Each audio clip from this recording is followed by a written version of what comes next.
அல்லேலூயா. ஆண்டவருடைய நாமம் மேம்படுவதாக. அல்லேலூயா, அல்லேலூயா. கர்த்தாவே உமக்கு ஸ்தோத்திரம், கர்த்தாவே உமக்கு ஸ்தோத்திரம், கர்த்தாவே உமக்கு ஸ்தோத்திரம், தேவனே உமக்கு ஸ்தோத்திரம். நன்றி செலுத்துகிறோம் ஆண்டவரே, நன்றி செலுத்துகிறோம். எங்களோடு நீர் நன்றி செலுத்துகிறோம். எங்களோடு நீர் வாசம் பண்ணுகிறவர், உடைய வேத வாசிப்பு நிகழ்ச்சியை எங்களுக்கு நீர் ஆசி தருகிறவர். கர்த்தாவே உமக்கு ஸ்தோத்திரம், ஆண்டவரே உமக்கு ஸ்தோத்திரம், இயேசுவே உமக்கு ஸ்தோத்திரம். கர்த்தாவே நீர் செய்ய நினைத்தது தடைபடாதபடி செய்கிறவர் அப்பா. இயேசுவே உமக்கு ஸ்தோத்திரம், இயேசு கிறிஸ்துவே உமக்கு ஸ்தோத்திரம், இயேசு கிறிஸ்துவே உமக்கு ஸ்தோத்திரம். பரலோக தந்தையே, இந்த வேத வாசிப்பு நிகழ்ச்சியை நீர் எங்களோட ஆசீர்வாதம் தரும்படி உம்மை நோக்கி பார்க்குறோம். உம்முடைய காரியங்களை நீ கர்த்தக்கூடிய நடத்தும், பெரிய காரியங்களை செய்யும். இயேசு கிறிஸ்துவ நாமத்தில் வேண்டுகோள் சொல்கிறோம் பிதாவே, ஆமென்.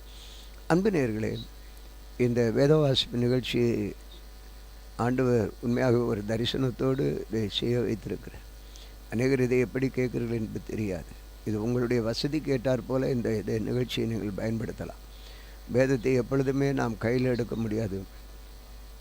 சில வேளை கையில் எப்போவுமே வேதம் இருக்காது. சிலர் வெட்கப்படுவார்கள், சிலருக்கு கொண்டு போக முடியாத சூழ்நிலை, சில அலுவலகங்களிலே அதை கொண்டு பண்ண முடியாது.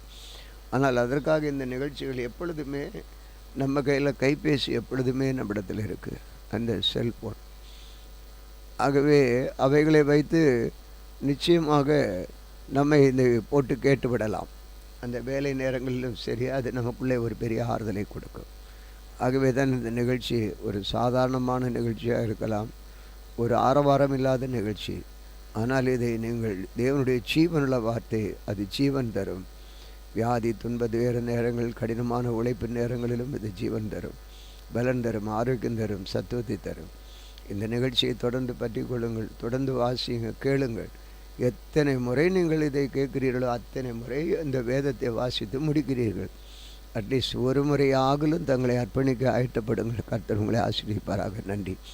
இந்த நாளில் கூட வாசிக்க வேண்டிய வேத பகுதி எரேமியா தீர்க்கதரிசியின் புஸ்தகம் 16ஆம் அதிகாரம், the book of Jeremiah chapter 16.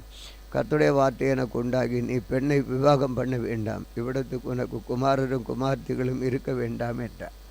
இவ்விடத்திலே பிறக்கிற குமாரரையும் குமாரத்திகளையும், இந்த தேசத்திலே அவர்களை பெற்ற தாய்களையும் அவர்களை பெற்ற பிதாக்களையும் குறித்து கர்த்தர் சொல்லுகிறது என்னவென்றால், மகா கொடிய வியாதிகளால் சாவார்கள், அவர்களாக புலம்புவாரும் அவர்களை அடக்கம் பண்ணுவாரும் இல்லை. நிலத்தின் மேல் எருவாவார்கள், பட்டயத்தாலும் பஞ்சத்தாலும்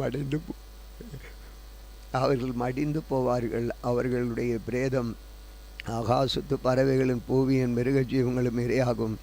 ஆகையால் நீ துக்க வீட்டில் பிரவேசியாமலும் புலம்பு போகாமலும் அவர்களுக்கு பரிதபியாமலும் இருப்பாயாக என்று கர்த்தர் சொல்லுகிறார். கர்த்தர், இந்த தேசத்தில் பெரியோரும் சிறியோரும் சாவார்கள், அவர்கள் அடக்கம் பண்ணுவாரில்லை, அவர்களுக்காக புலம்புவாரும் இல்லை, அவர்கள் நிமித்தம் கீறிக்கொண்டு மொட்டையடித்து கொண்டு வருவாரும் இல்லை. செத்தவர்கள் நிமித்தம் உண்டாகாத துக்கத்தை ஆற்ற அவர்களுக்கு அப்பம் பங்கிடப்படுவதும் இல்லை. ஒருவருடைய தகப்பனுக்காவது ஒருவருடைய தாய்க்காவது துக்கப்படுகிறவர்கள் தேற்றரவன் பாத்திரத்தை குடிக்க கொடுப்பாரும் இல்லை. நீ அவர்களுடைய பசித்து குடிக்க அவர் உண்டாகும்படி உட்காரும்படி விருந்து வீட்டிலும் பிரவேசியாக. ஏனெனில் இதோ இவ்விடத்திலே நான் உங்கள் கண்களுக்கு முன்பாகவும் உங்கள்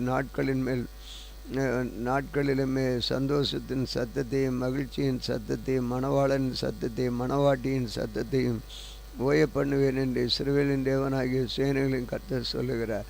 நீ இந்த வார்த்தைகளை எல்லாம் இந்த ஜனத்துக்கு அறிவிக்கும்படி அவர்கள் உன்னை நோக்கி, கர்த்தர் எங்கள் மேல் இத்தனை பெரிய தீங்கை கூறுவேன் என்றும், தாங்கள் செய்த அக்கிரமம் என்ன, தாங்கள் எங்கள் தேவனாகிய கர்த்தருக்கு விரோதமாக செய்த எங்கள் பாவம் என்ன என்று கேட்பார்களானால், நீ அவர்களை நோக்கி, உங்கள் பிதாக்கள் என்னை விட்டு அந்நிய தேவர்களை பின்பற்றி அவர்களை சேவித்து அவர்களை பணிந்து கொண்டு என் நியாயப்பிரமாணத்தை கை கொள்ளாமல் என்னை விட்டு விட்டார்கள். நீங்கள் உங்கள் பிதாக்களை பார்க்கலும் அதிக கேடாக நடந்தீர்களே. இதோ உங்களில் ஒவ்வொருவரும் என் சொல்லை கேளாதபடி உங்கள் பொல்லாத இருதயத்தை கடினப்படுத்தி என்னபடி நடக்கிறீர்கள். ஆகையால் உங்களை இந்த தேசத்திலிருந்து நீங்களும் உங்கள் பிதாக்களும் அறியாத தேசத்தை துரத்தி விடுவேன். அங்கே இரவும் பகலும் அந்நிய தேவர்களை சேவிப்பீர்கள். அங்கே நான் உங்களுக்கும் தயை செய்வதில்லை. அதனால் இதோ நாட்கள் வரும், அப்பொழுது இஸ்ரவேல் புத்திரரை இதிலிருந்து வரப்பண்ணின கர்த்தருடைய ஜீவனை கொண்டு இனிமேல் சத்தியம் பண்ணாமல் இஸ்ரவேல் புத்திரரை வடதேசத்திலும் தாம் அவர்களை துரத்தி விடப்பட்ட எல்லா தேசங்களிலும் வரப்பண்ணின கர்த்தருடைய ஜீவன் கொண்டு சத்தியம் பண்ணுவார்கள். நான் அவர்கள் பிதாக்களுக்கு கொடுத்து அவர்களுடைய தேசத்துக்கு அவர்களை திரும்பி வர பண்ணுவேன் என்று கர்த்தர் சொல்லுகிறார். இதோ நான் மீன் பிடிக்கிற அநேகரை அழைத்து அனுப்புவேன், அவர்களை பிடிப்பார்கள். அதற்கு அவன் வேட்டையாகராகிய அநேகரை அழைத்து அனுப்புவேன்.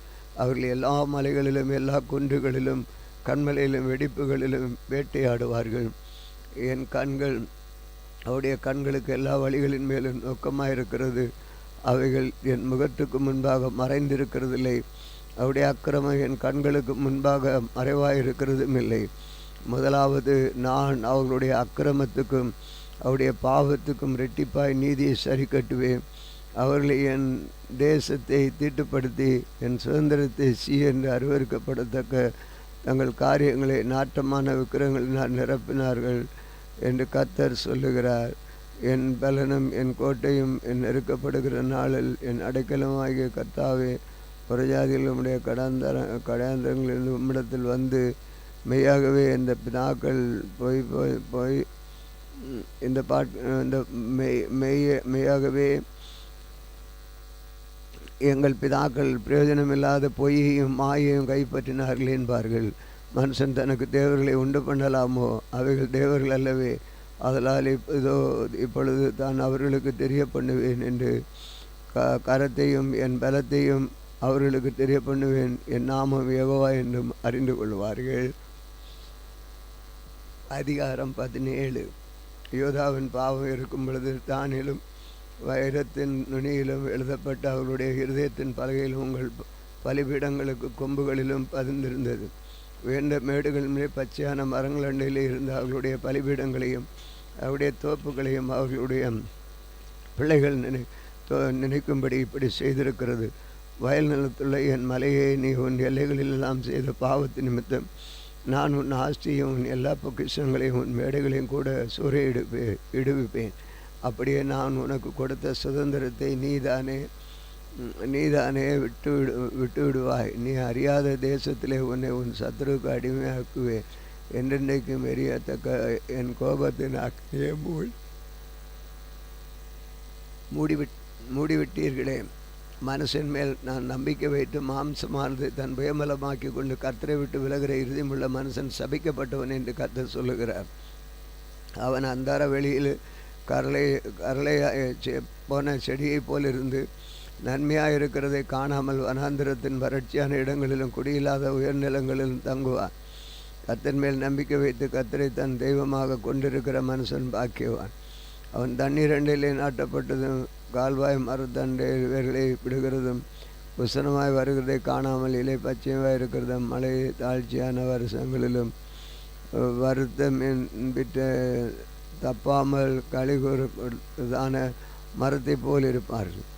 எல்லாவற்றை பார்க்கலும் இருதயமே தேர்க்குள்ளதும் மகா கேட்டுள்ளதுமாக இருக்கிறது. அதை அறியத்தக்கவன் யார்? கர்த்தராகிய நானே அவனுடையவனுக்கும் அவனவன் வழிகளுக்கும் செய்கைக்காக கொடுக்கும்படிக்கும் இருதயத்தை ஆராய்கிறவருக்கும் உன்னை உள்ளந்திரியங்களை சோதிக்கிறவருமாக இருக்கிறேன். அதிகமாய் ஐஸ்வர்யமாக சம்பாதிக்கிறவன் முட்டையிட்டு அவதாரம் காத்து குஞ்சு பொறிக்காமல் போகிற கவதாரிக்கு சமானமாக இருக்கிறான். அவன் தன் பாதி வயதிலே அதை விட்டு தன் முடிவிலே மூடனாயிருப்பான். எங்கள் பரிசுத்த ஸ்தானங்கள் ஆதி முதற்கொண்டு உயர்ந்த மகிமையுள்ள சிங்காசனமாக இருக்கிறது. சிறுவேலின் நம்பிக்கையாகிய கர்த்தாவே உம்மை விட்டு விலகிற யாவரும் வெட்கப்படுவார்கள். அவர்கள் ஜீவனுள்ள தண்ணீரின் ஊற்றாய் கர்த்தரை விட்டு விலகி போனபடியால் உம்மை விட்டு அகன்று போவார்கள். அகன்று போகிறவர்களின் பெயர் புழுதியிலே எழுதப்படும். கர்த்தாவே என்னை குணமாக்கும், அப்பொழுது குணமாவேன் என்று ரட்சியும், அப்பொழுது ரட்சிக்கப்படுவேன் என்று தேவரீர் என் துதி. இதோ இவர்கள் என்னை பார்த்து கர்த்தருடைய வார்த்தை எங்கே, இது எப்பொழுது வரட்டும் என்கிறார்கள். நானோ உம்மை பின்பற்றுகிற மேய்ப்பன், இதற்கு நான் மிஞ்சி நடக்கவில்லை. ஆபத்து நாளை விரும்புகிறது என்று நீர் அறிவீர் என்கிறது என்று நீர் அறிவீர். என் உதடுகளிலிருந்து புறப்பட்டது உமக்கு முன்பாக சபையாக இருந்தது. நீர் எனக்கு பயங்கரமாயிராதையும். தீங்கு நாளில் நீரே என் அடைக்கலம். நான் வெட்கப்படாமல் என்னை துன்பப்படுத்துகிறவர்களில் வெட்கப்படுவார்களாக. நான் கலங்காமல் அவர்கள் கலங்குவார்களாக. தேவரே தீங்கு நாளை அவர்கள் மேல் வரப்பண்ணினீர். ரெட்டிப்பான நொறுங்குதலுக்கும் அவர்களை நொறுக்கும். அதிகாரம் 19ஆம் வசனம். கர்த்தர் என்னை நோக்கி, நீ போய் யூதாவின் ராஜாக்கள் வரத்தும் போக்குமாறும் இருக்கிற இந்த ஜனங்களின் புத்தியினுடைய வாசலிலும் எருசலேமின் எல்லா வாசல்களிலும் நின்று கொண்டு அவனை சொல்ல வேண்டியது என்னவென்றால், இந்த வாசஸ்தலம் பிரவேசிக்கிற யூதாவின் ராஜாக்கள் எல்லாரும் யூதரின் எருசலேமின் எல்லா குடிகளுமாக நீங்கள் கர்த்தருடைய வார்த்தையை கேளுங்கள். நீங்கள் ஓய்வு நாளில் சுமைகளை எடுத்து அவைகளை எருசலேமின் வாசல்களுக்குள்ளே கொண்டு வராதபடிக்கும், ஓய்வு நாளில் உங்கள் வீடுகளிலிருந்து சுமையை வெளியே கொண்டு போகாதபடிக்கும், ஒரு வேலையும் செய்யாதபடி உங்கள் ஆத்துமாக்களுக்கு எச்சரிக்கையாக இருந்து நான் உங்கள் பிதாக்களுக்கு கட்டளையிட்டபடி ஓய்வு நாளை பரிசுத்தமாக்குவேன் என்று கர்த்தர் சொல்லுகிறார். அவர்களோ கேளாமலும் தங்கள் செவிகளை சாயமலும் போய் கேளாதபடிக்கும், புத்தியை ஏற்றுக்கொள்ளாதபடிக்கும் தங்கள் காலத்தை கடினப்படுத்தினார்கள். நீங்களோ என்னில் ஓய்வு நாள் இந்த நகரத்தின் வாசலுக்குள்ளே சுமையை கொண்டு வராதபடிக்கும், ஓய்வு நாளில் ஒரு வேலையும் செய்யாமல் அதை பரிசுத்தமாக முடிக்கும் என்றும் சொல்லை கேட்பீர்கள். ஆனால் அப்பொழுது நாவின் சிங்காசனத்தின் தாவீதின் சிங்காசனத்தில் உட்கார்ந்திருக்கிறவர்களும் ரதங்களின் மேலும் குதிரைகளின் மேலே ஏறுகிறவருமாகிய ராஜாக்களும் ராஜகுமாரன் அவர்கள் பிரபுக்களும் யூதாவின் மனுத்துறை எருசலேமின் குடிகளும் இந்த நகரத்தார் வாசல்களுக்கு பிரவேசிப்பார்கள். இந்த நகரமும் என்னென்னைக்கும் குடியுள்ளதாயிருக்கும். யூதாவின் பட்டணங்களிலும் எருசலேமின் சுற்றுப்புறமான ஊர்களிலும் பென்னியமீன் தேசத்திலும் பள்ளத்தாக்கான சீமையிலும் மலைநாட்டிலும் தெற்கிலும் இருந்து ஜனங்கள் சர்வாக தகனைகளையும் பலிகளையும் போஜன பலிகளையும் துபவர்க்கங்களையும் சோத்திர பலிகளையும் கர்த்தருடைய ஆலயத்துக்கு கொண்டு வருவார்கள். நீங்கள் ஓய்வு நாளை பரிசுத்தமாக்கும்படி ஓய்வு நாளிலே சுமையை எருசலேமின் வாசல்களுக்கு எடுத்து வராதிருக்கும்படிக்கு என் சொல்லை கேளாமற் போனீர்கள். நான் அதன் வாசல்களில் தீ கொளுத்துவேன். அது எருசலேம் அரமனைகளை பட்சிக்கும், அவிந்து போகாதிருக்கும் என்று கர்த்தர் சொல்லுகிறார். அதிகாரம் 18. நீ கர்த்தரால் எரேமியாவுக்கு உண்டான வசனம். நீ எழுந்து கோயவன் வீட்டிற்கு போ, அங்கே என் வார்த்தைகளை உனக்கு தெரிவிப்பேன் என்றார். அப்படியே தன் குயவன் வீட்டிற்கு போனேன். இதோ அவன் திருகையினால் வணைந்து கொண்டிருந்தான். குயவன் வணைந்து கொண்டிருந்த மண்பாண்டம் அவன் கையிலே கெட்டு போயிற்று. அப்பொழுது அதை திருத்தமாய் செய்யும்படிக்கு தன் பார்வைக்கு சரியாய் கண்டபடி குயவன் அதை திரும்ப வேறே பாண்டமாக வணிந்தான். அப்பொழுது கர்த்தருடைய வசனம் எனக்கு உண்டாகி, அவர் இஸ்ரவேல் குடும்பத்தாரே, இந்த குயவன் செய்தது போல நான் உங்களை செய்யக்கூடாதோ என்று கர்த்தர் சொல்லுகிறார். இதோ இஸ்ரவேல் வீட்டாரே, களிமண் குயவன் கையில் இருக்கிறது போல நீங்கள் என் கையில் இருக்கிறீர்கள். பிடுங்குவேன், இடிப்பேன், அழிப்பேன் என்று நான் ஒரு ராஜ்யத்துக்கு விரோதமாகவும் சொன்ன மாத்திரம் நீதான் விரோதமாய் பேசின அந்த ஜாதியை தாங்கள் தீங்க விட்டு திரும்பினால் நானும் அவர்களுக்கு செய்ய நினைத்து தீங்கை செய்யாதபடிக்கு மனம் மாறுவேன். கட்டுவேன், ஆட்டுவேன் என்னும் ஒரு ஜாதி ஒரு ராஜ்யத்தை குறித்து நான் சொல்லுகிறதும் உண்டு. அவர்கள் என் சத்தத்தை கேளாமல் என் பார்வைக்கு பொல்லாப்பானதை செய்வார்களானால் நானும் அவர்களுக்கு அருள் செய்வேன் என்று சொன்ன நன்மையை செய்யாதபடி மனம் மாறுவேன். இப்பொழுது நீ யூதாவின் மனுஷரையும் எருசலேமின் குடிகளை நோக்கி, இதோ நான் உங்களுக்கு விரோதமாக ஒரு தீங்கு ஏற்படுத்தி உங்களுக்கு விரோதமாக ஒரு காரியத்தை யோசிக்கிறேன். ஆகையால் உங்களில் ஒவ்வொருவரும் தன் பொல்லாத வழியை விட்டு திரும்பி தங்கள் வழிகளையும் சீர்படுத்தி கொள்வீர்கள் என்று கர்த்தர் உரைக்கிறார் என்று சொல். ஆனாலும் அவர்கள் அது கூடாத காரியம். நாங்கள் எங்கள் யோசனையின்படியே நடந்து அவரவர் தம் பொல்லாத இருதயத்திலும் என்னுடைய கடினத்தின்படியே செய்வோம் என்கிறார்கள். ஆகையால் கர்த்தர் சொல்லுகிறதா, இப்படிப்பட்டவர்களை கேள்விப்பட்டவன் யார்? இந்த புறஜாதிகளுக்குள்ளே விசாரித்து பாருங்கள். மிகவும் திடுக்கிடத்தக்கதான காரியத்தை இஸ்ரவேல் என்னும் கன்னிகை செய்கிறாள். லீபனோனின் உறைந்த மலை வயல்வெளியின் கண்மலையிலிருந்து அற்றுப்போகிறது உண்டோ? ஓடி வருகிற அந்நிய தேசத்தை குளிர்த்து தண்ணீர்கள் வடிந்து போகிறது உண்டோ? என் ஜனங்களே என்னை மறந்து மாயான விக்கிரகங்களுக்கு தூபம் காட்டுகிறார்கள். செப்பனிடப்படாதவைகள் நிமித்தம் வழியிலும் அவர்கள் நடக்கும்படி அவர்களை பூர்வ பாதைகளாகி அவர்களுடைய வழிகளிலிருந்து இடறப்படி செய்கிறார்கள். நான் அவருடைய தேசத்தை பாழாக்கவும் என்றென்றைக்கும் ஈசலிட்டு நிந்தையாக்கவும் செய்யும்படி இப்படி செய்கிறார்கள். அதை கடந்து போகிற எவனும் அவன் பிரமித்து தன் தலையைக்குள் துலுக்குவான். கொண்டல் காற்று பறக்கடிக்குமா போல் அவர்கள் சுதந்த சத்துருக்களுக்கு முன்பாக பறக்கடிப்பேன். அவருடைய ஆலயத்தின் நாளிலே என் முகத்தை அல்ல என் முதுகை அவர்களுக்கு காட்டுவேன் என்று சொல் என்றார். அதற்கு அவர்கள் எரேமியாவுக்கு விரோதமாக ஆலோசனை செய்யவும் வாருங்கள். ஆசாமிடத்தில் வேதமும் ஞானி இடத்துல ஆலோசனையும் தீர்க்க தரிசன வசனம் ஒளிந்து போவதில்லை. இவன் வார்த்தைகளை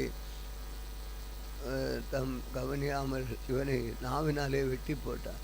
நாவினாலே வெட்டி போடுவோம் வாருங்கள் என்றார்கள். கர்த்தாவே நீர் என்னை